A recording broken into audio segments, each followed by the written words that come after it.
Hello, I'm William Bruyere. Earlier this week, I did a post on the fact that 37% of small businesses couldn't pay their rent in October. And that's a sad statistic, but it's indicative of a tough economy and a difficult situation in terms of generating enough revenue and cash to pay your bills. So when you're in that situation, one of the things that people forget is customers are everything. And without customers, you don't have a business. And so we want to make sure that in tough times, in particular, we hang on to the customers we've got. So one of the things you got to remember is that if you're having tough times, your customers are probably having tough times too. So they may, in fact, be out shopping your product or service for competitive quotations or alternative suppliers to see what is out there that can help them in their business save on the cost side because you're an input to their business. So you need to be very aware of that. So how do you ensure that you hang on to your customers and you don't make a bad situation worse? Well, the first thing is to remember some key statistics. Most people hate change, and so your customers hate change too, and they probably don't want to change suppliers or partners. They would most likely want to hang on to the current situation they've got. That's way more comfortable than making a transition to a new supplier. And so remember, it's really hard to lose a customer unless you treat them very badly. The other thing to remember is that the old benchmark that it costs about 5 times as much to acquire a new customer as it does to keep the old one still holds true in most cases, in most industries. The broader industry average is somewhere around 19% in the most recent studies that I've seen. And so that means that you'd have to go out and find 5 qualified leads, knowing that you're only going to close 1 in 5 out of them to replace that customer. The other component to consider in that equation is how long is your sales cycle?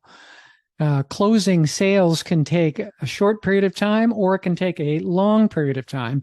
And so knowing what your sales cycle is of critical importance. If it takes you 6 months to go through that process and replace that customer, then it's entirely more painful than if it takes you 30 days to find a new customer. So know what your sales cycle is. So let's answer the question. How do you keep your customers? I found it really interesting when I was doing some research for this video on some of the points that people made. It was things like, have a newsletter and have a smooth onboarding process.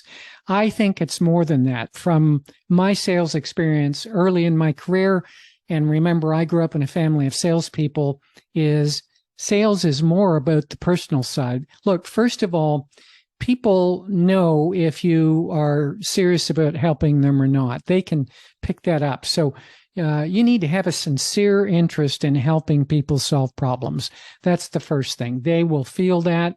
And then on top of that, once you get a customer, having the right attitude, which is, this customer is worth gold to me. I'm not giving them up without kicking and screaming. And so I'm going to do everything else I can to treat them special.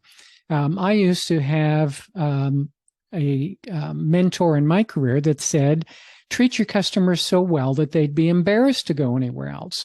Now, that doesn't stop them really from leaving, but it makes them uncomfortable about the idea of leaving because we like to reciprocate when people treat us well and treat us nicely. Know what's important to your customer. I mean, I don't see that anywhere in the written material online is what's important to your customer. And, there's only one way to know, and that's to ask them. So I used to have, when we did a follow-up questionnaire for our customers, we used to ask them, what one thing could we do to get better?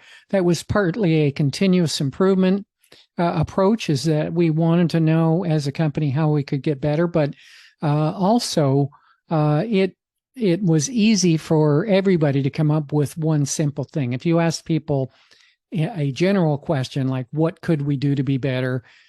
Then they're thinking, oh, gee, pressure, I have to think of a bunch of things. But if you ask them for just one, cumulatively, you'll get a lot of intuitive information around what you can do to serve your customers better. Remember, they're not buying your product or service. They're buying what problem you solve. Your product or service, what problem does it solve for them? So business is about solving problems. It's not about selling products. And so make sure that you're crystal clear on what problem you're solving. And that is typically called your unique selling proposition. So what is it that you do to solve your customers' problems that you do better than anybody else? If you don't know what that is, you better give it some thought and start thinking about it, because if you're not unique, then any supplier will do, correct? So make sure that you make yourself special. Be somebody different. Again, business is still about relationships. I don't care how much technology we have in our world. Business is still about relationships. And so people like to do business with people that are like them, that they think care about them. And that goes to the personal side as well. So make your relationships personal. Know what your favorite, your customer's favorite coffee is, and stop by one morning with a cup of coffee for no reason at all, just because you care about them. And that'll make a major statement. Know what their birthday is and send them a handwritten birthday card. It's a lost art, the handwritten notes or birthday cards, but it still works. You know, when you send somebody an electronic card, sure, they appreciate it, but if you took the time to go and buy a card and select it and then handwrite a note, put a stamp on it and put it in the mail, that makes a major statement about you as an individual and how you feel about your client. More importantly, get to know who they are. What's important to them? What's their wives' names? What are their kids' names? And then that gives you something personal to talk about the next time you visit them. And use a customer relationship management system of some kind. It could be manual, but there are many electronic ones that are fabulous today. Some of them are even free. And so that's the way to remember what was discussed over the last 2 or 3 meetings, so that if you're going to visit that customer today, you can revisit all of those notes and then you're prepared. Example, let's suppose the previous visit you talked to your client about his son's championship soccer game that was coming up, and he was so excited for his son. And so the next time you go in, wouldn't a great question be, gee, how did your son make out with the championship soccer game? Did they win? I mean, the very fact that you were able to remember that. Now, you and I both know that you didn't remember it.